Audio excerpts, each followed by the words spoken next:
Chapter 1, A Spring Adventure, May 1813. Caroline Abbott smiled as she walked down the hill in the little village of Sackett Harbor, New York. Finally, a soft spring day had arrived. The winter had been long and icy, and then hard rains had pelted the countryside. Today, though, May sunshine sparkled on the blue-green waters of Lake Ontario. Soon the Abbott sign that hung above her family shipyard came into view. Caroline's mother had been in charge of the shipyard for almost a year now, ever since war had broken out and Papa had been captured by the British. Caroline missed Papa terribly. She was also very proud of Mama, who had kept the business going. Caroline shielded her eyes with her hand and squinted over the water. Almost all travel to and from Sackett Harbor involved ships on Lake Ontario. Now that the winter's ice had melted, the first supply boats of the year would arrive any day. That would be something to celebrate. Caroline was concentrating so hard that she didn't see Hosea Barton, the sailmaker, until he walked from the yard. "Good morning, miss," he said. "See any boats out there?" "Not yet," Caroline sighed. "I was hoping to see Irish Jack's boat. He promised Mama last fall that he'd bring supplies for the shipyard as soon as the ice melted, and I am waiting to see what new colors of embroidery silk he brings." Irish Jack was a family friend, and he never failed to tuck a few sewing supplies for Caroline in with his other cargo. "I hope he comes soon," Hosea said. He sounded more worried than excited. Caroline looked at her friend. "Is something wrong?" "We're completely out of sailcloth," Hosea told her. "I have nothing left to work with." Caroline stared at him with dismay. She hadn't realized how badly the supply boats were needed. "Did Mr. Tate send you home?" she asked anxiously. Mr. Tate was the chief carpenter. "No, child," Hosea assured her. "I'm running an errand for him. Mr. Tate is trying to keep me busy. We're all waiting to see Irish Jack's boat, though. We're desperate for those supplies he's carrying." Hosea tipped his hat and continued on his way. Caroline walked slowly into the shipyard. Since war had been declared, the workers had been busy making gunboats for the American Navy. It was usually a treat to spend time here. Caroline liked watching the men turn pieces of wood and bits of iron into huge ships. Now, though, the spring afternoon no longer seemed quite as sweet. In the shipyard, Caroline saw Mr. Tate talking to Mama. "I'm sorry, Mrs. Abbott," he was saying, "but if those supplies don't come in the next few days, we'll have to close the yard. We need bolts, nails, tar, paint. Without them, we can't work." "Let's pray our supply boat arrives then," Mama told him. "We have to finish that gunboat." Mama went into the office and closed the door behind her. As Caroline watched Mr. Tate walk away, she thought about what she'd heard. Her chest suddenly felt fluttery inside as a new worry struck her.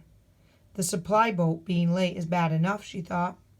But what if Irish Jack doesn't arrive at all? Caroline knew that British ships were always prowling Lake Ontario, looking for American boats to capture or sink. Now she realized that Irish Jack's boat would be a special prize. An enemy captain would take Jack and his men prisoner and deliver all those supplies to the British across the lake in Upper Canada. Caroline tiptoed closer to the office and peeked in the window. Mama sat on a stool in front of Papa's desk, her face in her hands. Caroline knocked on the door, then opened it. "Mama," she called. "It's me." Mama sat straight up, looking startled. "Oh, Caroline, I didn't know you were coming today." She picked up a stack of papers and tapped the edges of the desk to straighten them. "Grandmother said I might," Caroline explained. Mama nodded, but she looked as if her mind were somewhere else. "I heard you talking with Mr. Tate," Caroline said, "and Hosea told me that he's used the last of the sailcloth. Could you borrow some supplies from the Navy shipyard?" I asked. Mama shook her head. The Navy shipbuilders have nothing to spare for us. Everyone is waiting for the supply boats. The soldiers and sailors are even running low on food. The supply boats will bring them barrels of salt pork and bags of pilot bread. She sighed. At least we have our garden. Still, if Irish Jack doesn't come soon, our shipyard will be in trouble.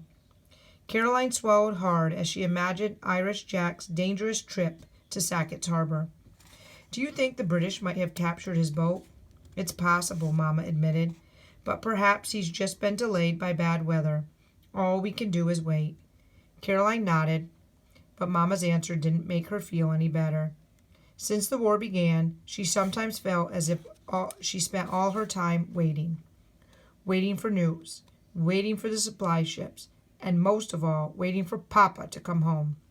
Waiting could be so hard. Let's go work, Mama said.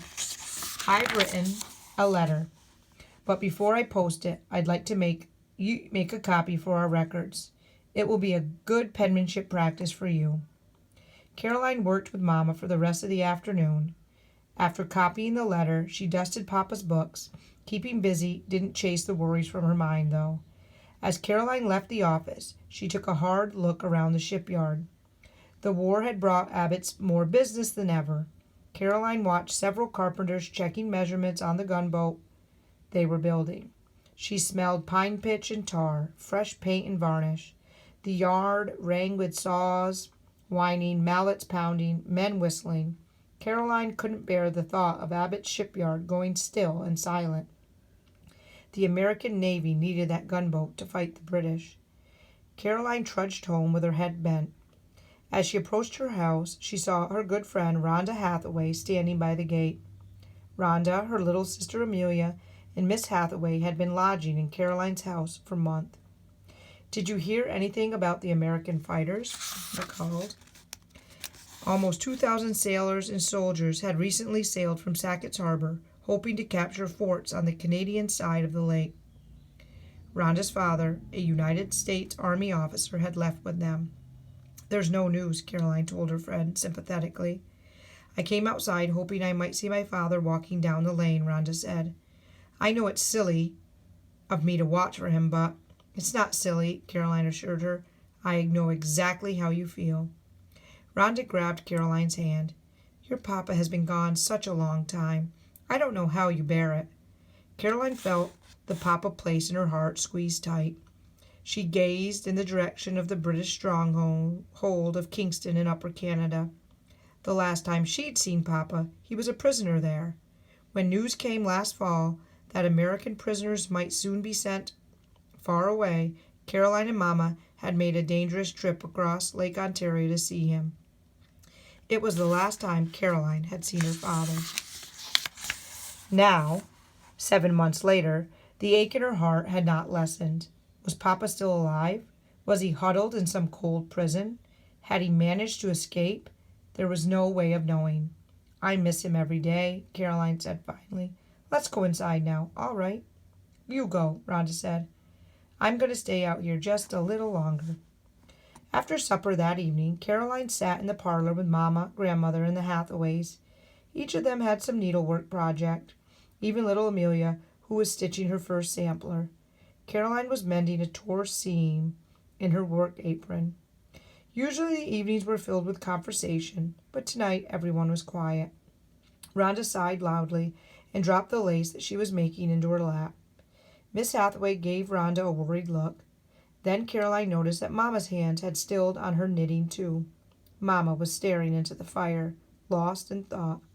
Only Grandmother, who was hemming a new petticoat, seemed focused and steady. Caroline hated all the sadness and worry. Grandmother always said to look for ways to help a situation instead of brooding about things that couldn't be changed. I can't do anything about Irish Jack's supply boat, Caroline thought, but I can try to cheer up Rhonda. She sat for a moment, considering ideas. Then she smiled. I would like to go fishing one day soon, she said, breaking the silence. I can take the skiff. Everyone looked startled.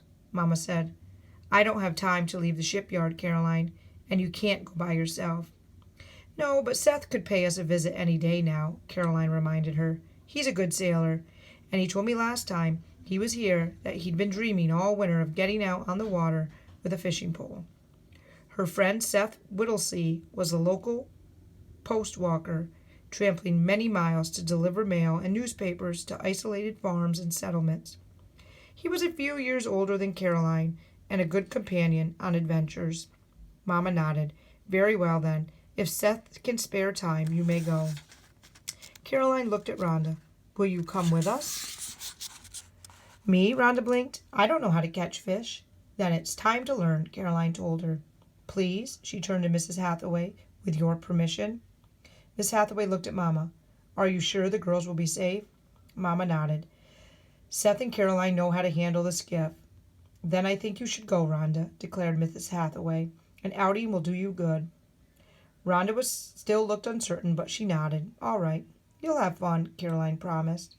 As everyone settled back into their needlework, Grandmother gave Caroline an approving nod. Caroline smiled, pleased by the silent praise. She had suggested the fishing trip in hopes of helping Rhonda forget her worries for a little while. Now she discovered that she felt better, too. 2 days later, Caroline and Rhonda walked to Abbott's shipyard. They'd made arrangements to meet Seth at the yard for their fishing trip. No supply boat had arrived yet, and Caroline could tell that work on the gunboat was slowing to a halt. The winter weather was still beautiful, though. The spring weather was still beautiful, though, and she was determined to enjoy it. She could hardly wait to get on the water. Today, Caroline announced, is going to be a good day. She grabbed Rhonda's hand and swung it back and forth. Rhonda's eyes sparkled with excitement, but she tightened her grip on Caroline's hand. I'm a little nervous about going out in such a small boat, Rhonda admitted. Don't worry. Papa built the skiff, Caroline told her proudly. Sparrow is the finest little skiff on Lake Ontario, and will stay close to shore. Seth strolled up to them, carrying a small axe, fishing poles, and a tin pail holding worms. Ready? He asked. Rhonda frowned. You cut only 2 poles? Seth gestured to the axe. I can easily cut another. I wasn't sure if you actually wanted to fish. I intend to fish, Rhonda informed him. Caroline grinned. Well, I intend to catch the biggest fish. I might catch the biggest fish, Rhonda protested. Even if we don't catch anything, it'll be grand to be on the water, Seth said. He glanced at the unfinished gunboat. The only thing better than taking out the skiff would be serving on the U.S. Navy ship. I hope we defeat the British for good this year. I do too, Caroline agreed. Then she pointed to the shed where Papa's skiff had waited out the winter. Look, the men are bringing out Sparrow. Caroline, Seth, and Rhonda hurried over. Seeing the skiff made Caroline's spirits rise even higher. The boat had sharply pointed ends and a flat bottom and was just big enough for 3 people. The trim had recently been repainted a crisp white and the word Sparrow in blue on both sides. Mr. Tate joined them to watch the workers carry the skiff down to the dock. She's a first-rate little boat, he said. How your father'd love to go fishing, Caroline, especially when you went with him. Caroline smiled, recalling happy times with Papa. Together, they had often sailed Sparrow to Papa's favorite fishing spot, a marshy cove called Mallard Bay. He'd build a little lean-to of tree branches for shelter there and a fire pit. Once he'd landed a 30-pound trout. I'll take good care of the skiff, Caroline promised. Mr. Tate squeezed her shoulder. Then he turned to the men, easing the skiff into the water beside the dock. Have a care, now. We can't have Mr. Abbott finding any scrapes on Sparrow when he gets home. Seth climbed down the ladder to the skiff and tucked his gear away. Rhonda went next, clutching her skirt so that she wouldn't trip. Seth settled her in the rear seat. Then Caroline scampered to her own place in the front. Seth set the oars carefully into the locks and began rowing. Soon they left the sheltered bay. Once they reached the great lake, the chop of the waves grew stronger, but Seth guided the skiff smoothly along the wooded shoreline. Sunlight glistened on the water, and a fresh breeze ruffled Caroline's hair. It's a fine day for an adventure, Rhonda said. Caroline liked Rhonda's spirits. If the wind stays fair, we'll be able to run up the sail soon, Caroline said. She was eager to raise the sail. She loved to pretend that she was a captain of her own ship. Seth took another pull on the oars. His long legs were better suited for his job as a post walker than for sailing the skiff. Setting on the low seat forced his knees almost to his chin. I'm glad you could come with us, Caroline told him. My pleasure, he said. What do you think, Caroline? Should we head for Mallard Bay? No, the word burst out before Caroline could stop herself. She didn't want to take the others to Papa's fish camp without him. I mean, Mallard Bay is too far for Rhonda's trip. There are plenty of good spots closer to home, Seth agreed. He paused for a moment, water dripping from the oars. I'm dreaming of fresh lake trout fried up in butter. Grandmother's expecting a whole string of trout, Caroline told him. She turned and scanned the lake ahead. Oh, careful. Watch out for that fallen log. Seth began to row again. Caroline leaned to one side, carefully using her weight to help Seth navigate around the log, just as Papa had showed her. I'm grateful for all you taught me, Papa, she thought. Stroked Sparrow's hull, knowing that Papa's hand had shaped each piece of wood. Well, where shall we go, Rhonda asked. I want to catch some fish. How about the mouth of Hickory Creek, Seth suggested. Caroline grinned. The place where Hickory Creek flowed into Lake Ontario was one of her favorite fishing spots, and it wasn't too far away. Perfect, she said. Let's head toward Hickory Creek.